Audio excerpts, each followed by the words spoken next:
The flashing red and blue lights of 3 patrol cars bounced off the windshield of my pickup as I pulled into the driveway of my lakeside cabin. My stomach dropped. Several officers were circling the truck I had left there barely 2 hours earlier. At that time, the bed had been filled with groceries, camping gear, and construction materials worth more than $2,000.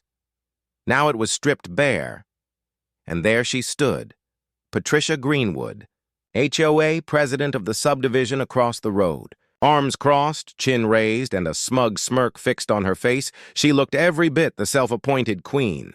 Despite the weekend, she wore her trademark power suit, and not even the lakeside breeze could stir a single hair of her perfectly styled head.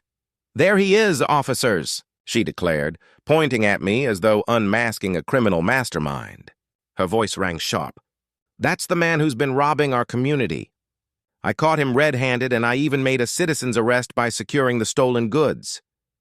One of the officers, a tall man with sergeant's stripes, turned to me, his expression skeptical. "Sir, do you own this property?" "Yes, officer. This is my cabin. I inherited it from my uncle 6 months ago." I forced my tone to stay calm, though anger coiled inside me. "That truck is mine as well, registered in my name. I filled it this morning at Costco and Home Depot. Every item has a receipt." Patricia's face flushed purple. "He's lying. This cabin is part of Maple Grove HOA territory. I've been president for 8 years, and I know every inch of our land. He's squatting here, hoarding supplies, and probably running some shady operation." The truth, of course, stretched back 3 weeks, to when I first began weekend trips restoring Uncle Frank's cabin. The 2-acre property sat on prime lakefront, well outside the HOA's jurisdiction. The first time Patricia saw me hauling lumber past her home, she nearly sprinted from her front door in high heels. "Excuse me," she had shouted, breathless, as she chased down my truck. "Where do you think you're going with all that?" I rolled my window down, trying to be polite. "Just up the road. My family's cabin, I'm fixing it up." Her eyes narrowed. "What cabin?" "Nothing's approved past Elm Street. Everything beyond falls under HOA rules, and I certainly haven't authorized new construction." That was my introduction to Patricia's fantasy empire, where her authority magically extended beyond legal boundaries. Even after I showed her the property deed and a surveyor's map proving her HOA ended a quarter-mile away, she dismissed it. "Maps can be forged," she sniffed. "I'll be watching you," and watch me she did. Each Friday evening, she appeared with binoculars at the edge of her yard, snapping photos, scribbling notes on a clipboard, and shouting questions about my cargo. "That's an awful lot of canned food for one man," she hollered once as I stacked cases of water. "What are you doing, preparing for the apocalypse or running an illegal Airbnb?" Her harassment only escalated. She typed violation notices under my wipers, phoned the county inspector, and even attempted to rally a neighborhood watch squad against me. None of it stuck. My cabin was grandfathered in, legally mine, and beyond her reach. Last Friday, I made my largest supply run yet. Generator, propane tanks, canned food, blankets, tools, a chainsaw. Over $2,000 worth. Patricia, as always, was waiting. This time she stepped directly into the road. "This is outrageous," she sneered, eyeing the loaded truck bed. "No legitimate cabin owner needs all this. You're hoarding, running drugs, or worse. This is your last warning before I take official action." "Official action for what?" I asked, exhausted. "Buying bulk at Costco? Maintaining property that isn't yours to govern?" "Patricia, the HOA stops at Elm Street. My cabin is half a mile beyond." She smiled thinly. "We'll see.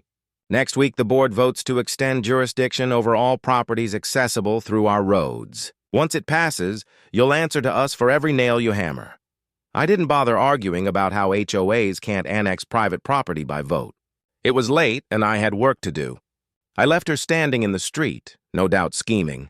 The next morning, after 4 hours of shelving work, I left briefly for lunch and hardware. My truck remained in the driveway, still half loaded with supplies. That was my mistake. By the time I returned 2 hours later, the patrol cars were waiting, and the bed was empty. While the sergeant questioned me, I unlocked my phone and pulled up the cabin's security cameras, installed precisely because of Patricia's harassment. "Officers, this will explain everything. The footage at 1:45 p.m. showed Patricia's white Lexus pulling into my driveway. She glanced around, then began ferrying boxes into her car, 6 trips in total. The high-definition video caught her face, her license plate, even her struggle lifting the heavier items. The sergeant's frown deepened as he watched. "Ma'am," he said evenly, "you told dispatch this man was stealing from neighbors and that you secured stolen property as evidence." Patricia's confidence cracked. "Well, he was obviously lying about owning it. Normal people don't buy in bulk unless they're up to something illegal." The sergeant's voice dropped to a dangerous calm. "So you trespassed, removed goods from his vehicle on his property, and invented a crime to justify it? That's your story?" Patricia flinched. "I was protecting the community." Patricia's voice climbed to a piercing shriek. "He's been breaking HOA rules for weeks, dragging in suspicious supplies, refusing to file any property plans, ignoring every single notice I've sent him." "Ma'am," one officer interrupted firmly, "this property isn't even part of your HOA. The county records confirm it. You had no authority to touch anything here, let alone remove items from his vehicle." I held up my phone to show the sergeant the receipts. $237 worth of materials, all purchased this morning. "Here's Costco, here's Home Depot, both time-stamped." The sergeant gave a sharp nod, then turned to his deputies. "Jenkins, Rodriguez, escort Ms. Greenwood to her house and recover the stolen property." "Ma'am, you'll be returning everything you took." Patricia's complexion shifted in rapid shades of red and white. "Stolen? I didn't steal anything." "I was collecting evidence. I'm the HOA president. I have authority." "Not here, you don't," the sergeant cut her off. "What you have is a criminal issue. Taking property without consent is theft, no matter your excuse. And making a false 911 call? That's another crime. You're staring at charges for both." The next hour was pure satisfaction. I trailed behind the police convoy to Patricia's home, where she had hastily crammed my supplies into her garage. Her husband answered the door, paling as the officers explained why they were there. His horrified glances at Patricia said everything. His apologies came in waves. Patricia, however, clung to excuse after excuse. She was protecting the community. She thought the cabin was abandoned. She believed the goods were stolen. The bylaws gave her emergency powers. Every explanation collapsed under its own absurdity, as officers oversaw the return of each item. "Everything goes back," the sergeant ordered when Patricia tried to claim one box of canned food looked like it belonged to her neighbor. "Unless you have ownership documents, it all goes back." By then, neighbors had gathered, drawn by the flashing lights. I spotted several HOA board members among them, their expressions twisted between humiliation and anger as they absorbed the truth about their president. Evidently, Patricia's behavior had been unraveling for months, and this was the breaking point.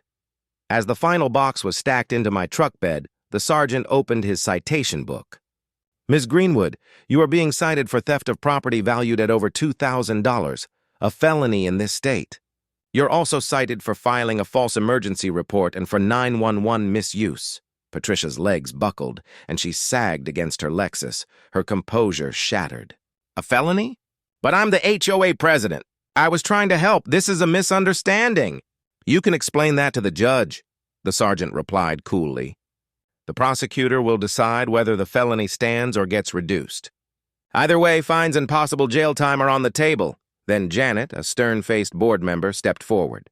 "Patricia, we're holding an emergency meeting tonight. Your reckless actions have put the HOA at legal risk and humiliated this entire neighborhood. I'll be filing for your immediate removal as president." The final blow came when another officer, after running her record, returned with a grim look. "Ma'am, this isn't your first problem.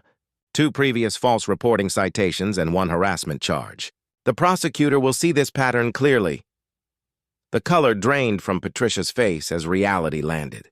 She muttered about needing her lawyer and stumbled toward her house, leaving her husband to sign paperwork with the officers. Before I left, the sergeant handed me his card. "Come to the station Monday to file a full report. With her history and the theft's value, she's looking at serious consequences. Felony theft alone carries up to 5 years in prison and fines up to $10,000. Patricia froze at her doorway as the words hit her. 5 years? $10,000? She echoed, her voice cracking. Then she let out a raw, broken wail before disappearing inside and slamming the door, a final punctuation mark on the end of her HOA reign of terror.